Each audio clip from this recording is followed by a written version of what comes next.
Hey, it's Enigma Hood. So I was talking to, well, there's two different things I want to talk about right now.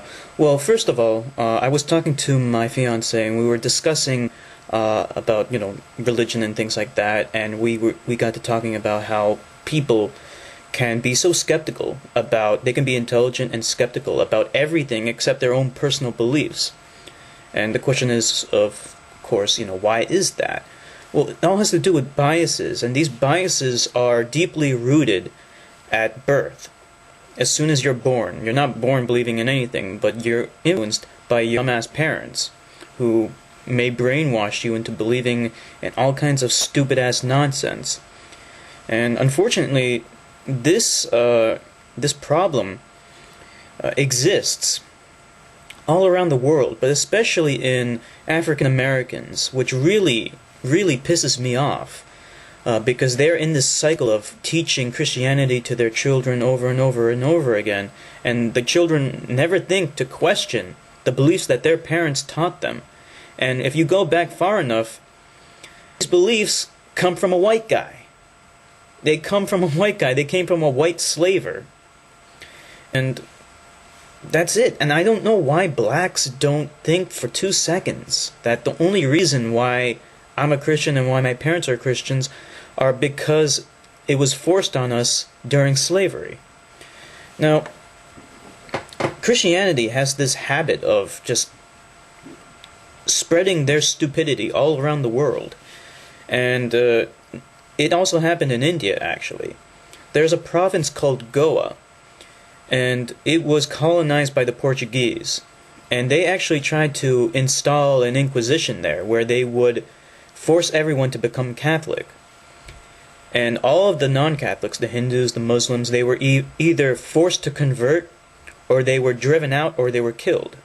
So as a result of their inquisition, the indigenous citizens, the indigenous natives of Goa, the Indian people there, all were Catholic and became Catholic. Now in 1960s, I believe it was 1962, India demanded that the Portuguese hand back Goa, because even after India got independence from the British, the Portuguese would not let go of Goa. They had colonized before, and they were the administrators there, and they didn't want to give it up. So eventually India sent in their military and kicked their fucking asses out. But even though they kicked them out, the damage that the Portuguese had done still exists today, because all of the descendants of those Indian people who lived in Goa are Catholics still. And there's this guy, this American conservative politician, he's an Indian guy, his name is Dinesh D'Souza. He actually dated Ann Coulter. He is a Christian apologist, a creationist, and he's a Catholic. Or at least he used to be. I mean, he's definitely a Christian. And the reason is because he is originally from Goa. His parents are originally from Goa. That's it. That's all it had to do with. It had to do with nothing else other than history. So I always want people to learn about history so that they understand why things are the way they are. It has nothing to do, like these religious beliefs have nothing to do with them actually being real. The reason why so many people believe them is because of historical reasons. The second thing I want to talk about is a user on my YouTube channel named, I believe it's Shift4Shizzle, I think that's his name. He asked me if there was evidence that God existed, would I believe in God? And the answer is, of course, yes. However, if it was the Christian God, I would hate him. Whether he existed or not, it doesn't change the fact that he's a complete asshole. And a complete idiot, too. Because here we have a God that is so petty that he cares so much about human beings worshipping him. Why on earth does he give a fuck about that? I mean, you have to have some serious ego problems if you want a race of beings, of intelligent beings living on a planet in the middle of nowhere to worship you all day. And for what? Just to make yourself feel better? I mean, it's so petty. Why does he care?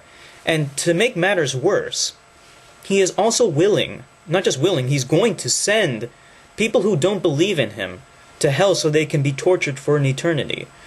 Now, you got to think about that a little bit more. Why do we punish anyone? Well, we could do it either for revenge or to teach them a lesson. Now, if you had children, you might like spank them or punish them by yelling at them or giving them a timeout. But you're never supposed to do that for revenge. You're never supposed to do that. You're never supposed to make them suffer just to make yourself feel better. You're doing it to inflict a lesson. Instill a lesson, should say, so that they won't do a negative behavior again. That's the point. But in the case of God and hell and stuff like that, he's going to send us to hell for an eternity. So there's no lesson to be learned. There's no second chance to alter somebody's behavior, even if we were to concede the fact that, okay, maybe not worshiping him or not believing in him is a bad thing, which it's not. But if it was, there's no second chance to alter your behavior, to learn a lesson. So the only reason for why he would send us to hell and punish us is for revenge.